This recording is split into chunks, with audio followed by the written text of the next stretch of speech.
Hello everyone, how are you doing? I hope all is well with each and every last one of you on today. We're going to come in, we're going to do a biblical tour.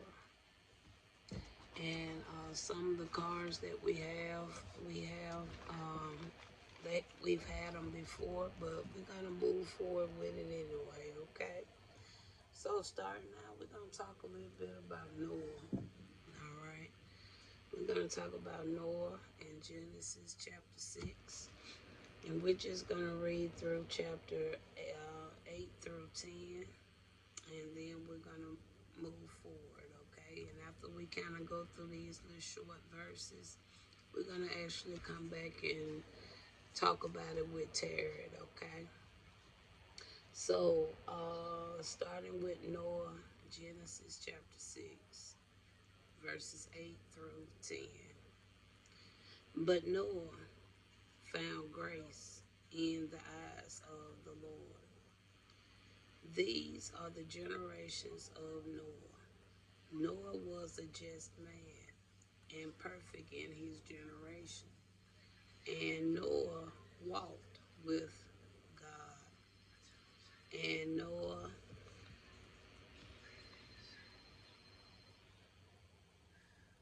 begot three sons, Shem, Ham, and Japheth. Okay? So that was just an introduction on Noah. Tell a little bit about his characteristics. Also, even to include his three sons. All right, acknowledging that he had three sons. He had three sons. All right. So now let's go over now to Edom. Let's go on over to Genesis 25, and let's read about Edom. And some of y'all may be familiar with Edom and the Edomites. Okay, so let's go over to, y'all got to work with me. I tell y'all this light is pretty, it's not that good, but we're going to work with it, okay? Now let's go to chapter 25. And we're going to read a little bit about Edom, okay?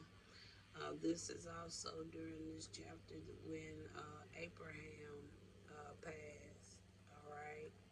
So Genesis 25, we're going to look at verses 21 through 26, where it actually talks about Jacob and Esau, all right?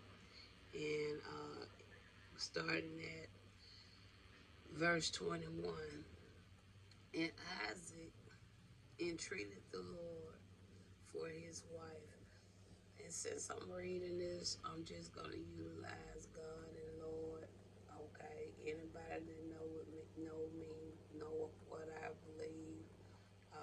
I'm not very prone to know God or Lord. All right, but just because I'm reading the book, I'm just going to utilize it. Okay, but sometimes if I see God, Lord, I mean, I may just not even say nothing. Okay, I just want to put that out there. Starting at verse 21. And Isaac entreated thee for his wife because she was barren, and thee was entreated of him, and Rebekah his wife conceived, and the children struggled together within her. So this was Rebekah. This is the mother of Jacob and Esau, right? So she had conceived, all right. Um,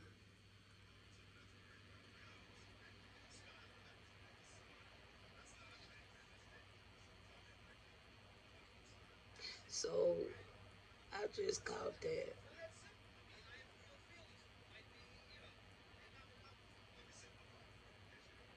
Okay, I see what you're saying now. Okay, moving on.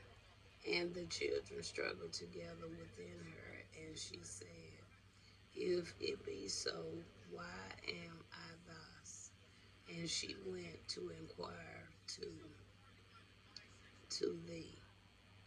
And thee said unto her, 2 nations are in thy womb, and 2 manner of people shall be separated from thy bowels, and the one people shall be stronger than the other people, and the elder shall serve the younger. And when her days to be delivered was fulfilled, behold, there were twins in her womb. And the first came out red all over, like a hairy garment, and they called his name Esau. And after that came his brother out, and his hand took hold of Esau's heel, and his name was called Jacob. And Isaac was 80 years old when she bore them. All right.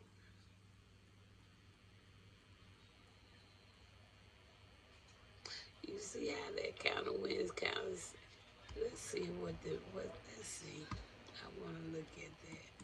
Why would they say when she bare them?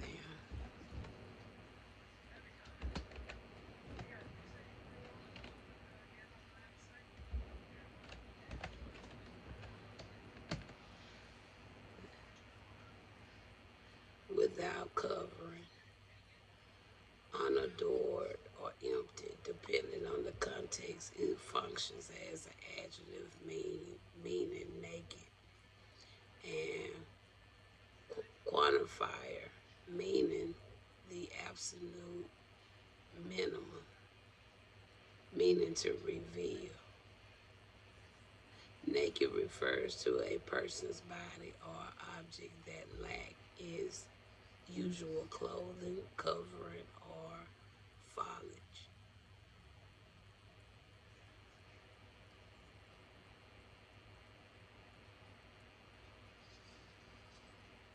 Empty or unfinished. It says describe a space or surface that lacks unusual context, decorations, or furniture.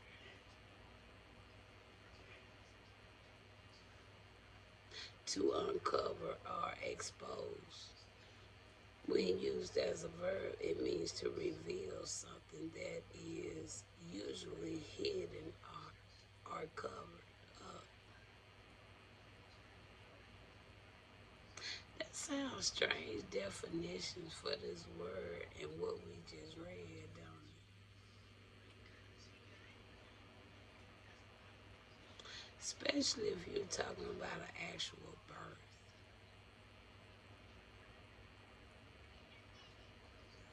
Now, we know we are naked when we're born. We know that. But it's just how it's written. It says it says, and Isaac was 80 years old.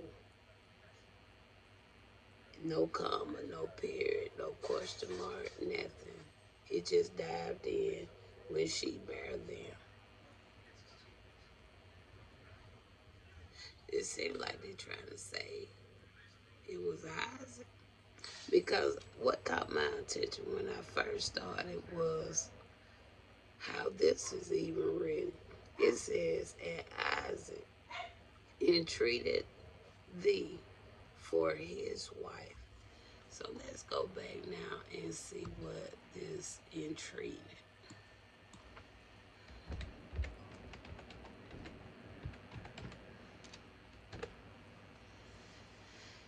Entreated is an older spelling of entreated, which means to beg, implore, or earnestly ask someone to do something. So Isaac, he went to the Lord, okay, for his wife. So it didn't say he went to God, though, didn't it? It said he went to Lord. And we know that Lord is actually a man, right? So he went to a man, a woman, whoever that individual is. So he actually didn't go to God. They went to a Lord because she was barren.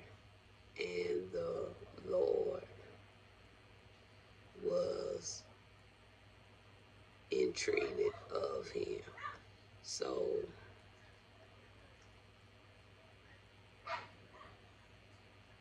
somebody to kind of be an intercessor or something like that.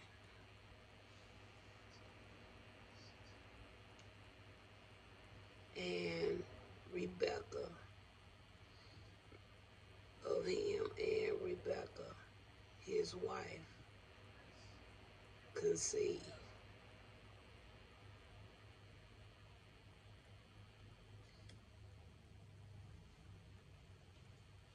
So that's probably why. That's probably why it went the way it went, because he went to the Lord. He didn't go to God. He went to the Lord. Maybe that has something to do with the reason why the two struggle. It makes me question what type of believer was Isaac. Because as we already know what they are connected to, right? Okay. So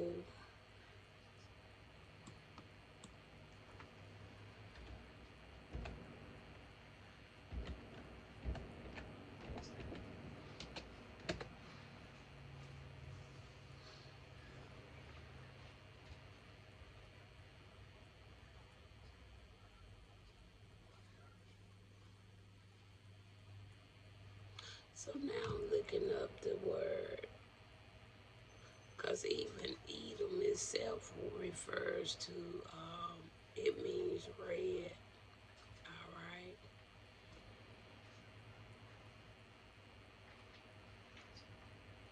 So that's lining in with Esau, right? With the Edomites.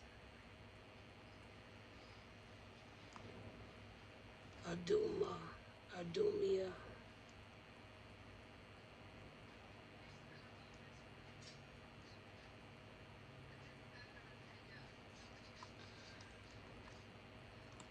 I'm taking my time with this. I'm just looking.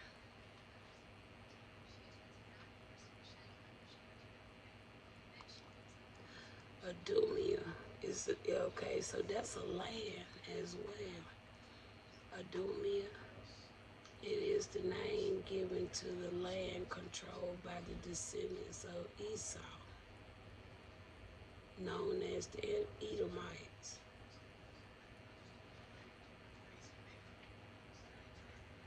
So maybe that, we're going to talk about it a little further. So let's go on. Now let's go to Genesis chapter 50. Let's go to Genesis chapter 50.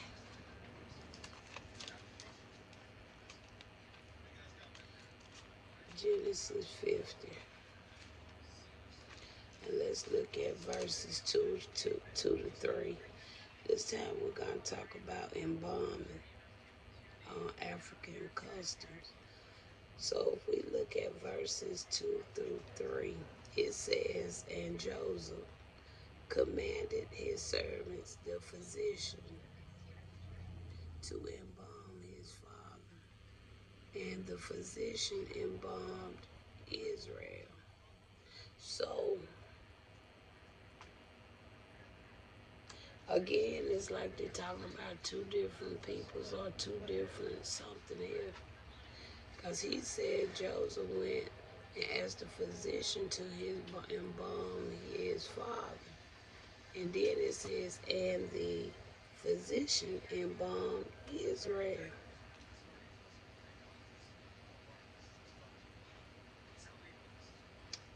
Verse 3 says, and after 40 days were fulfilled for him, for so as fulfill the days of those which are embalmed.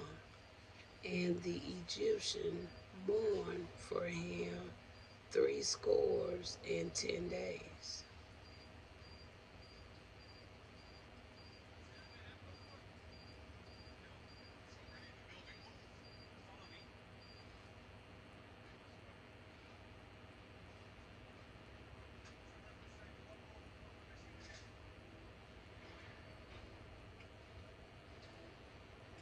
So I don't know why this just really, well, it ain't just catching my attention, but today is like Spirit want me to really focus on the fact that how much they're really intertwining with man, trying to get man to do things for them.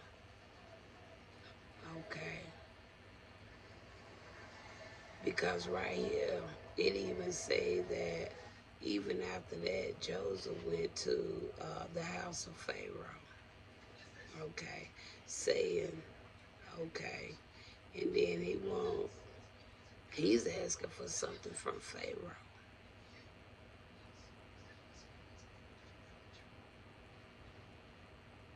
Even though we was going to stop right there at verse 3, but if you keep reading, you'll see what I'm saying. Okay, let's go on over to Exodus. We're not going to read this though, but because this here is really consists of the whole chapter of 16, where it talks about the wilderness of sin. Now that one we have had out here before. But if you want to read about the wilderness of sin, talks about the children of Israel, okay, when they came into the wilderness of sin, okay, and then it goes on with that. Now you can read chapter 16. I didn't want to get into all that because that's too much to read. All right, now let's go on now. If you go over now to Numbers chapter 1, that right there is going to talk a little bit about the tribes, all right, in chapter 1. And you talk about the forbidden senses, okay, in chapter 1. And then it talks about the tribes' numbers. But it also, when you go to verse 2, it talks about the forbidden senses right there, okay? And you can read into that. And then it go into like the so-called formation of the tribes, all right? And so you go on over now to Ruth. You go over now to Ruth. Ruth chapter 2. Ruth chapter 2, verse 1. And right there it talks about a mighty man of wealth, right? Okay, it get into that. And I keep saying more and more how me personally, I feel like a lot of these messages is really just doing that. It's just really talking about this corrupted Bible. But seeing like through the narrative, okay, of certain things, some of this really is happening in the press. Okay, that's the way I really see this. All right, so you go on over there to chapter 2, verse 1. That's where it talks about, and Naomi had a kinsman, okay, of her husband, a mighty man of wealth, of the family of Emelish, and his name was who? Boaz. All right. So Naomi already knew Boaz. why I was like, she was acting like she didn't. She knew who Boaz was way before Ruth even met Boaz. She already knew who that man did. She knew where that man was gonna be the day they met. Saw that man. Okay. Then it go on now to the city of Medes. It talks about that in Second King. We go on over real quick to Second King. I know we're kind of like a little depth in it, but I really want. I'm not in no big hurry. I'm just taking my time with this. Okay, let's go to chapter 17, and we're gonna look at verse number 6. All right, and we'll read this because it talks about Harper Hala, the city of Medes. It says, in the 9th year of Harsha, the king of the Assyria took Samaria and carried Israel away into Assyria and placed him in Hala and in a harbor by the river of Gozan and in the cities of the Medes. All right. So that's what that talks about there with that. Okay.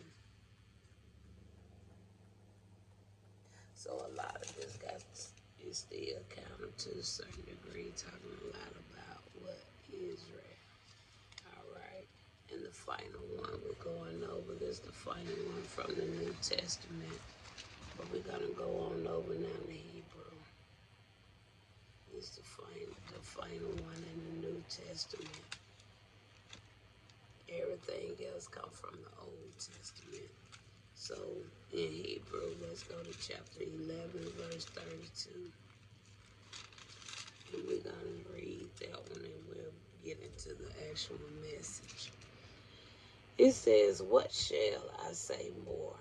For the time would fail me to tell of Gideon and of Barak and of Samson and of Japheth, of David also, and Samuel, and of the prophets.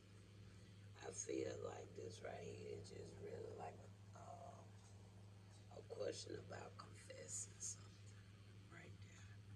He said, and what shall I more say?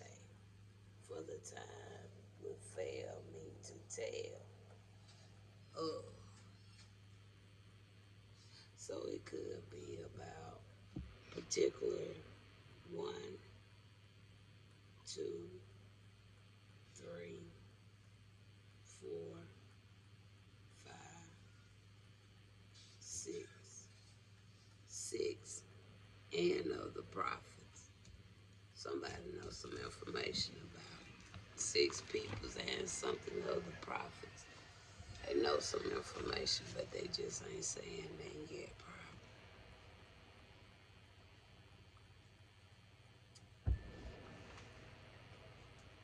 So we're gonna get some clarifiers, and then we're just gonna get a couple in the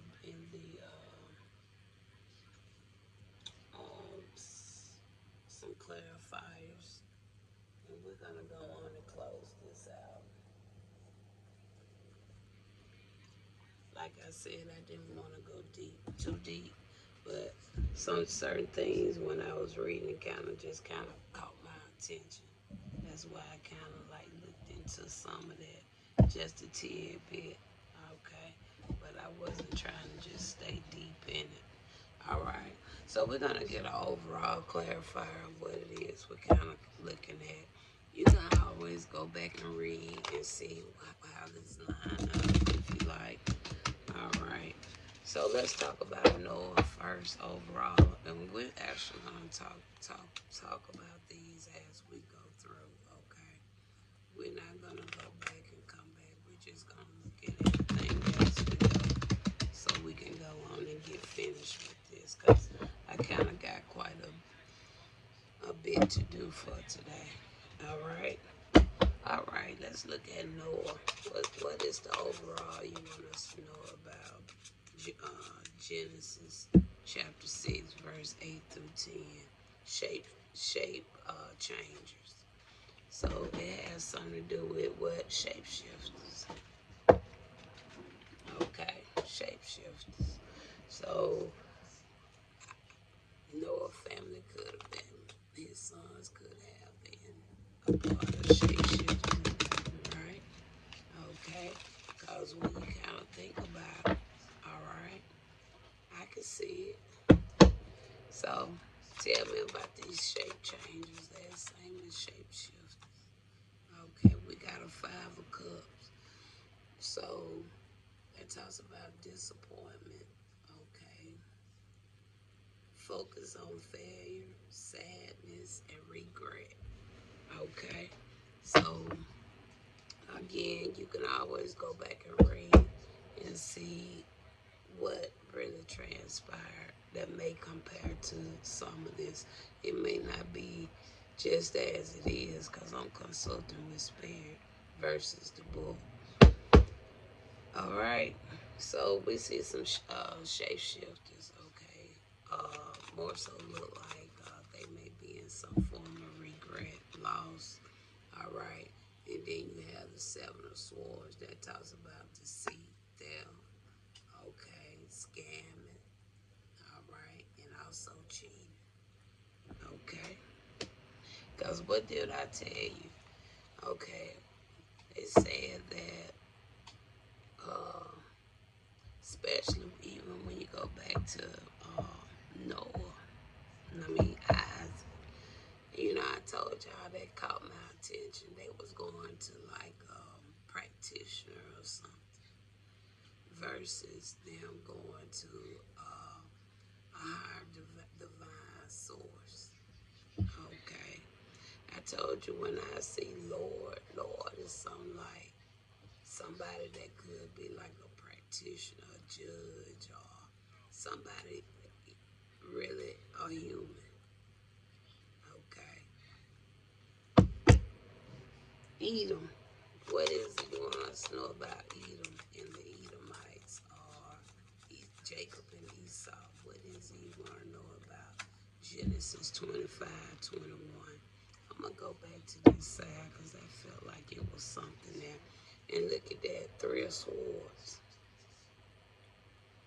That talks about heartbreak, trauma, grief, and depression. Now, these cards should tell people a lot. Why so much dark, uh, dark vibes coming through these cards? We started out with what? Shapeshifter. Shapeshifter went to what? 5 of Cups.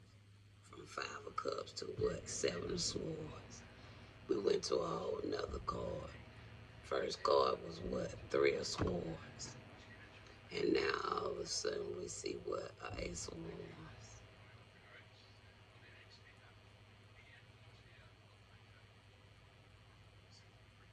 So that right there talks about adventure, creative spark, enthusiasm, and new beginnings. And Esau, if I'm not mistaken, he did. Even though Jacob did what he did, Esau still ended up getting like a new beginning. Okay, even though he was betrayed, and we see the betrayal with the 3 of Swords. Okay, and bombing. So what is the issue with Genesis 50? Because he asked for his father to be embalmed, but the physician embalmed Israel. So why was that? We got a king of swords, so that's somebody in some form of authority. So okay, somebody that's intellectual. Okay, they have mental clarity, authority, logical. So that tells me something was done that shouldn't have been done. It supposed to have been done, I feel, with somebody, but they did the opposite. Tell me a reason why this King of Swords is coming out here. We got an Ace of Cups. because somebody ended up going to what? Pharaoh, right? And I told you that that's what I said somebody had went to Pharaoh and asked Pharaoh for something too, or something then. Okay. So then you come out from a king of swords to an ace of cups. Talks about creativity, fulfillment, emotional awakening.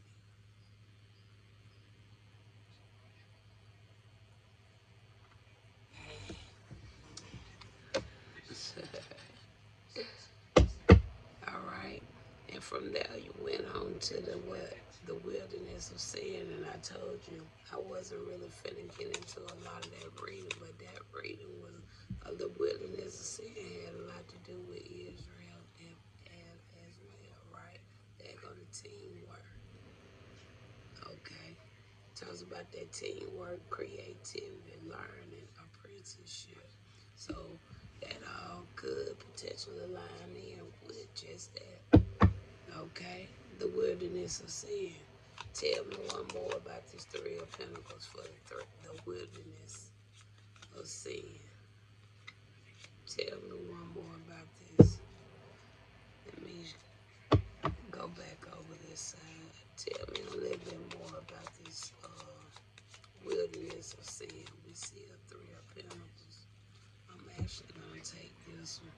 You got a knight of pentacles. That means you're doing something on the routine. Okay, slow and steady, but it's like something was for a long time, and not only for a long time, they kept a routine with something. Okay, it even talks about that protective, okay, conservative patience. Okay, somebody was being tentative to something as well during that potential. Okay. So then from there we went to numbers, okay, and I was telling you about the tribes, okay, even though I ain't no big fan of that. Okay, you got the temperance to come down, all right, and you got the middle path, finding patience, meaning, and balance. Okay, we talked about the tribe, but tell me why the temperance come out there. Tell me why the temperance come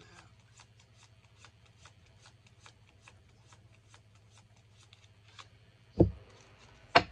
You got the death card. It talks about end of a cycle, beginnings, change, letting go. All right? Letting go. Now, let's go back to this deck. Now, let's look at Boaz. What is it you want us to know about Boaz? You got hunger and you got fearless out here.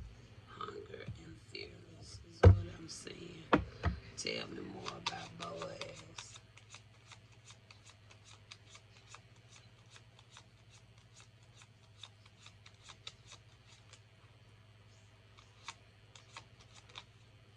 You got the sun there. Okay. Something could have been illuminated, seen. Talk about joy, success, celebration. Okay. Positivity. Something could have also been illuminated. Okay, from that we went and talked a little bit about the cities of Medes, all right, in Second King.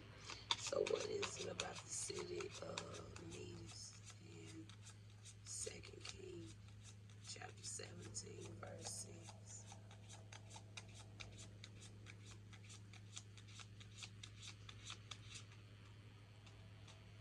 I'm actually going to take this one. You got trinket. Now, let me have to look up a trinket. I don't know exactly what a trinket is, if I'm even saying it right, but it sounds like I'm saying it right. A trinket. It says a trinket is a small decorative ornament or a piece of jewelry. So somebody had a piece of jewelry somewhere. The term typically refers to an item that is inexpensive, flashy, or of low monetary monetary value, but hold personal sentiment, um, nobility, and decorative apparel. So somebody must have some kind of jewelry. It was a piece of jewelry or something. Okay, could have been a ring or a keychain. It was something. Okay, that has some type of significance. All right. They say it's also often kept as a keepsake or a token or a reminder or memories of places or travel. Okay, so what is it about this trinket with the city of Metis? What is this about? Oh, wrong deck. What is this about the city of Metis? And then we see here something about a trinket. So we got a 5 of swords. So that talks about resentment, abuse, conflict. So whatever it was, it could have caused some type of resentment, abuse, or somebody tried to say it was something type of protection or something. Talks about defeat. Tell me more. 10 of Swords. So I'm gonna have to go back and really read what really happened with the city of Metis now. I'm interested in knowing what really happened. The 2 Kings 17, chapter 17, verse 6. Might have to read a little bit more, but I'm going to have to find out what's going on with that. And the last one we got is Gideon. All right. Hebrew, chapter 11, verse 32. Gideon. What is it about Gideon?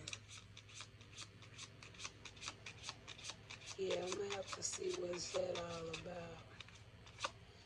All right, now with Gideon, we got mercy. Okay, we got mercy. Okay. Now, what is the reason for the mercy with Gideon from Hebrews chapter 11, verse 32? What is it about mercy?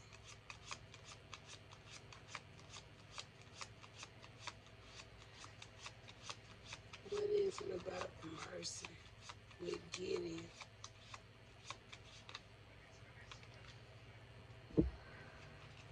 Let's start over. What is it about mercy with Gideon?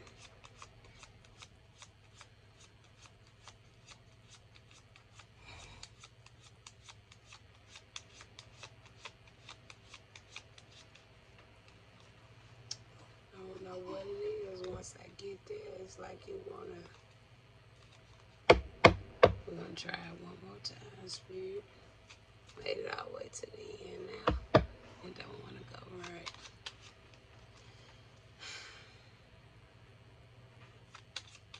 I must stir something up with the city of Metis with that trinket. Gideon, Hebrew, chapter 11, King of Wands. Somebody is energetic, optimism. Okay, a natural born leader. We also see here a 4 of Wands out here. Okay, so what is okay, we see a 5 of Wands. I was finna say I don't see no mercy, but the mercy could have been in the midst of this 5 of Wands. Talks about chaos, competition, aggression, arguments. Tell me more on Gideon, and we're gonna end this. We got a 5 of Pentacles. So that talks about poverty, hardship, being left out, sickness, scandal. And then you have a 9 of Swords. Yeah, now I see the mercy. Because that right there can talk about nightmares, insomnia, anxiety, fear. So I'm seeing it now. Okay. All right. So I'm going to have to look back over one or two of these myself. All right. So I know this turned out to be a little lengthy. I wasn't trying to make it long, but at the same time, I wasn't trying to rush either. Okay. Because I have others that I'm going to have to do for today. But all I can say, I hope this Biblical Torah help you guys, give you guys some additional clarity, understanding over the verses that we did cover on today. And I'll talk to you later.